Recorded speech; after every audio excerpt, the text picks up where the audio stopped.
Hey, there you are. Well, folks, in about 1910, a bunch of Brisbane builders decided they needed better bricks to build Brisbane out of. Yeah, I had to say that a few times.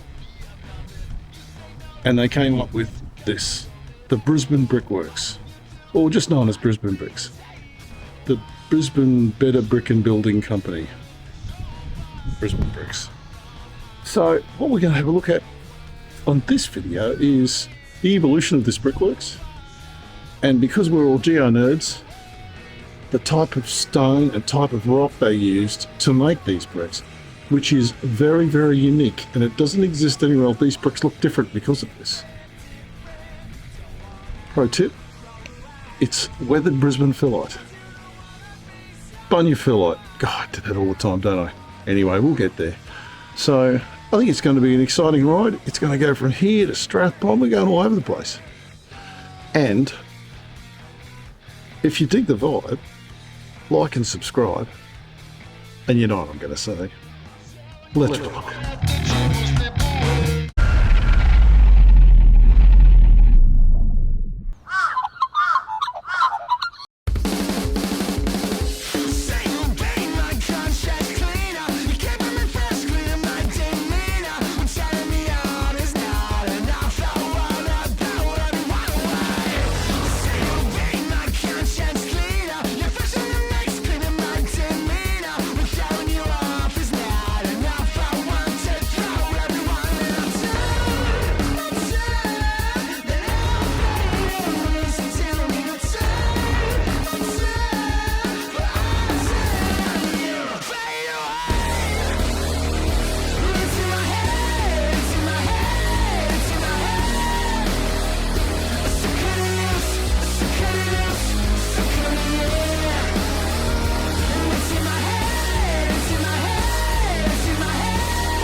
Originally, it all started at Newmarket. Now, Newmarket was called the 3 Mile Scrub because, yeah, it was 3 miles from Brisbane, which was a fair way in those days. The land that the Brisbane brickwork was on was originally selected by a bloke called Sam Sned in 1859. Now, he was a copper that went on to be the governor of the Brisbane prison. So, he sold it to James Traxon, and James Traxon sold some of the land off to the people from the brickworks. So watch my Traxon's video if you want to know more about that. Now in 1911, a group of Brisbane builders and architects formed the Brisbane Brick and Builders Supply Company, or Brisbane Brick as it was wildly known, because you know that's a big name. And they did it because they needed to obtain a supply of good quality bricks, which were hard to get in Brisbane at the time. I would say hard to get, cheaply would be more like it. The Newmarket Brickworks chimney was constructed in 1912, and that's a part of the complex. You hear it referred to as the Hoffman Kiln. It is not the Hoffman Kiln, it's the chimney of the Hoffman Kiln. We'll have a look at that a little later.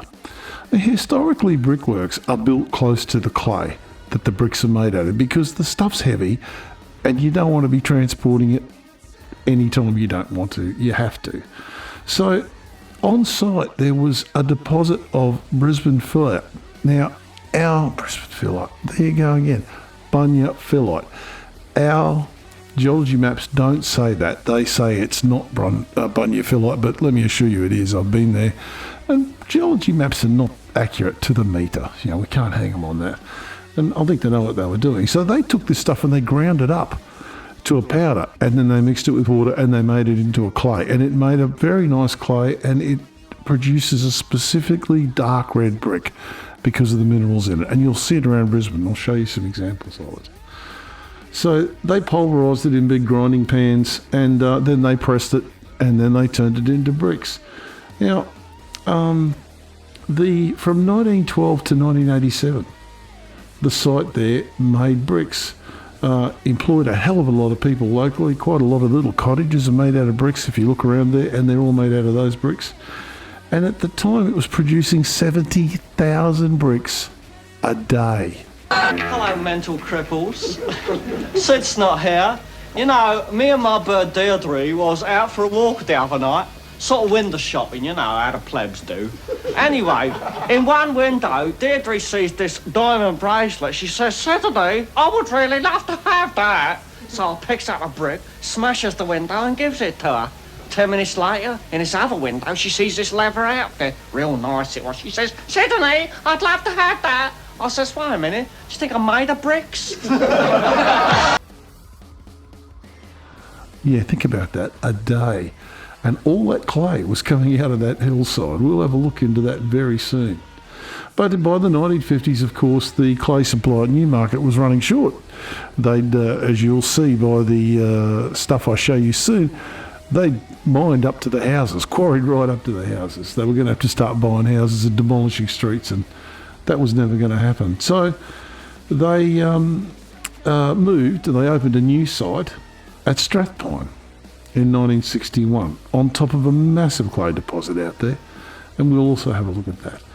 And they were still producing 4 million face bricks and 8 million common bricks a year at Newmarket by actually using the clay a lot more slowly there for a higher value product.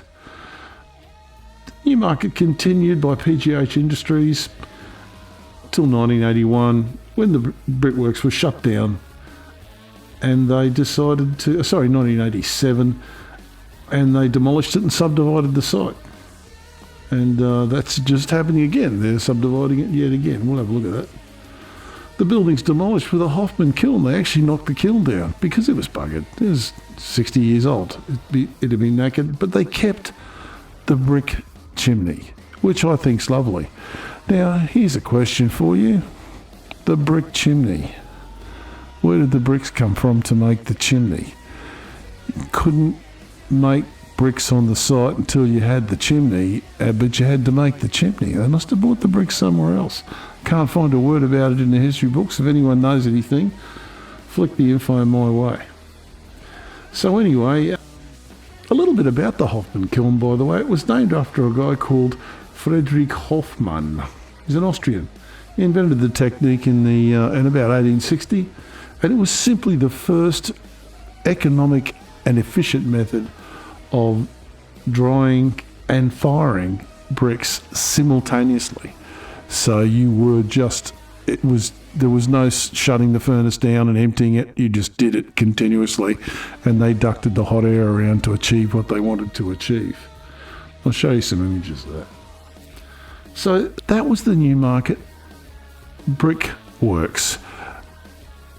A couple of things to come out of this. First of all, the Newmarket Brickworks are in fact an orderly.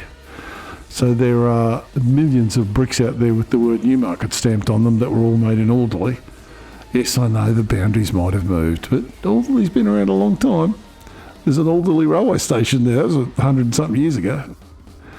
And the other thing that's a bit interesting is there's Strathpine Brickworks, and the Strathpine bricks have got the word Strathpine stamped on them, and that's at Brendale. And it's always been at Brendale. So anyway, just a, bit of fun. Anyway, let's have a little look at the geology of this site at Newmarket, because it is quite interesting.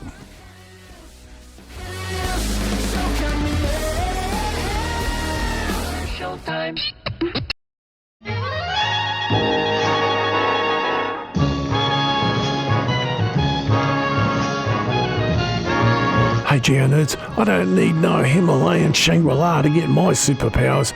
My superpowers come from coffee, and you can help.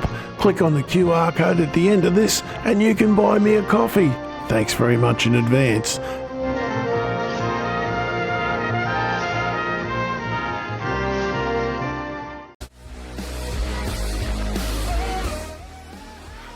Well folks, here we are flying into the Brickworks, just coming over the Banks Street Reserve there. Absolutely amazing place. You can see the darker purple and the lighter purple. The darker purple is Brisbane Filler. The lighter purple is the Narrowly Fernvale group, and that black line is the North Pine Fault. Now, all us good geo nerds know that the Brisbane Phyllote's on this side of that line. So how come this Brickworks is mining weathered phyllite? Well, geology's not that cooperative. It is. It's weathered phyllite. Those rock groups are approximate, and certainly the one can appear in the other. But weathered phyllite, the word weathered should worry you if you live on top of one of those cliffs. And I'll show you why. So this is a photograph. I think this one's from about the 1970s. You can see they've really nailed into those cliffs. This is a contour map. Those are 25 metre high cliffs. And here it is in the more modern times, the 1990s. Those cliffs are damn near vertical. So I was out there and we had a bit of a look around, and you can see they're building the nice new apartments there, and we'll look at that towards the end of this video, what's going on there. And here's the old chimney. It's not the Hoffman kiln, it's the chimney. All right, but the one thing you'll notice, it's a long way down there. And we'll have a look in a minute at what they're doing. We look at the other side here. Unfortunately, there's a bloody tree in the way. Anyway, they're building another house here right next to this. This is shot from the display centre for the units. They're building a house on the edge of this cliff. I mean, that cliff just drops vertically there. I tell you, they got cojones, I'll give you that. Anyway, let's go down the bottom. So this is what they've done to retain it. There's that house up the top there, right on the edge of that cliff. Now behind this, there are hundreds of rock bolts and mesh with spraycrete over it. And as you can see, the water is coming through cracks in it already. Who hadn't even built the place yet? Now, if water gets behind this in a big way, it's game over. Weathered phyllite. Well, folks, here's a piece of that weathered phyllite in the rail cutting. And as you can see, where it's collapsed, it's a very light, shaly looking thing. They call it slate, but it's not.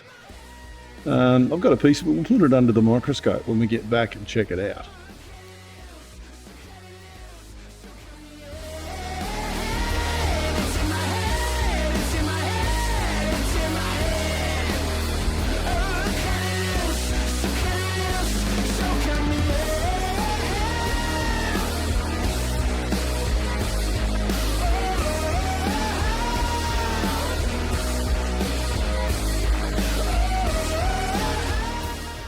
So folks, here we are at Strathpine. This is in 1959, not a sign. Few clay pits there.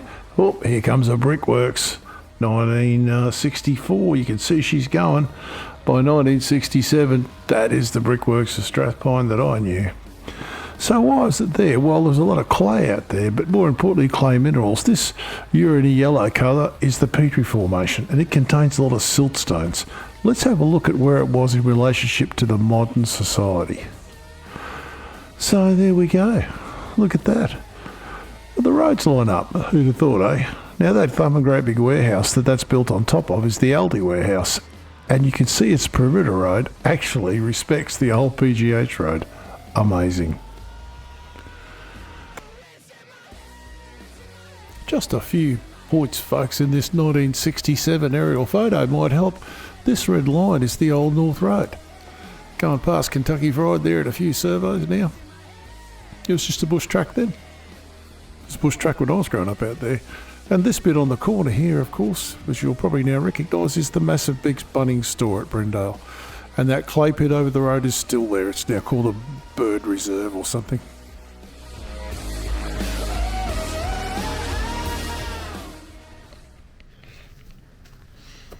Well, folks, I'm out at Strathpine. Brendale, probably Brendale. And what we're looking at here are the old clay pits that when the Brisbane Brick Company moved to Strathpine in 1961, the reason they moved was they were pretty much running out of clay at Newmarket. So they moved out here to Strathpine, where there was a lot of clay. I'm just going to spin around here. It's quite an industrialised suburb now. I'm going to spin you around because this hole, which is now a waterbird reserve, was not a hole. This has all been dug out and the clay in it mined and turned into bricks. Millions and millions of bricks. As a matter of fact, the high-rise apartments I lived in at St Lucia years ago were made out of bricks with the word Strathpine stamped in them. So there you go. It's quite a red clay. It produces a light coloured brick, a light red brick. Really pretty, actually. Anyway, let's go and have a bit of a look at these pits.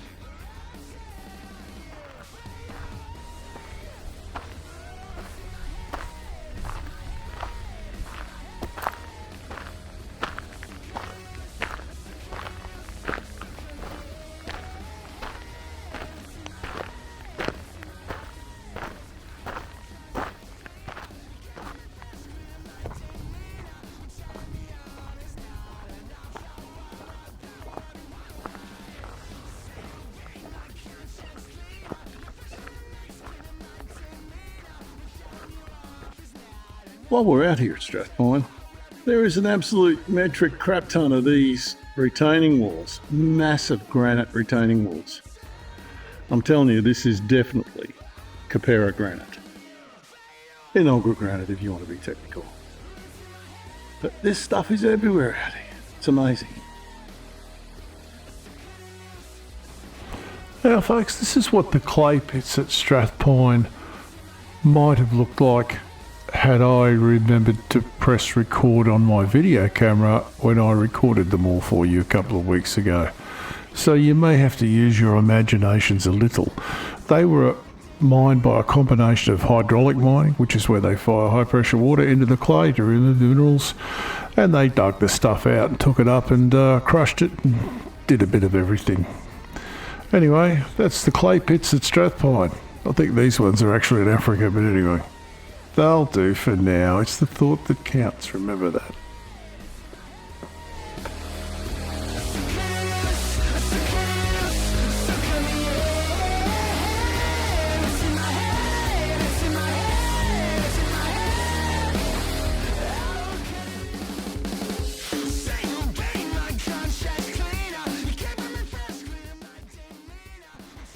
So what's happening there today, folks? Well, it's being redeveloped into a beautiful development, close to 2 railway stations, supermarkets, the city, everything.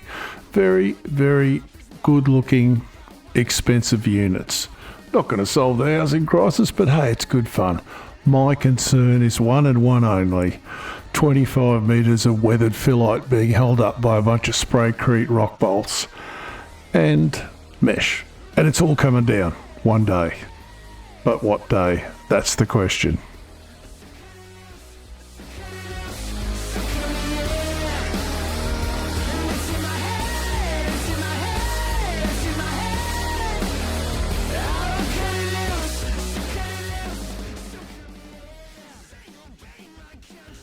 Well, there we go, folks. Brisbane Brickworks. We've done it.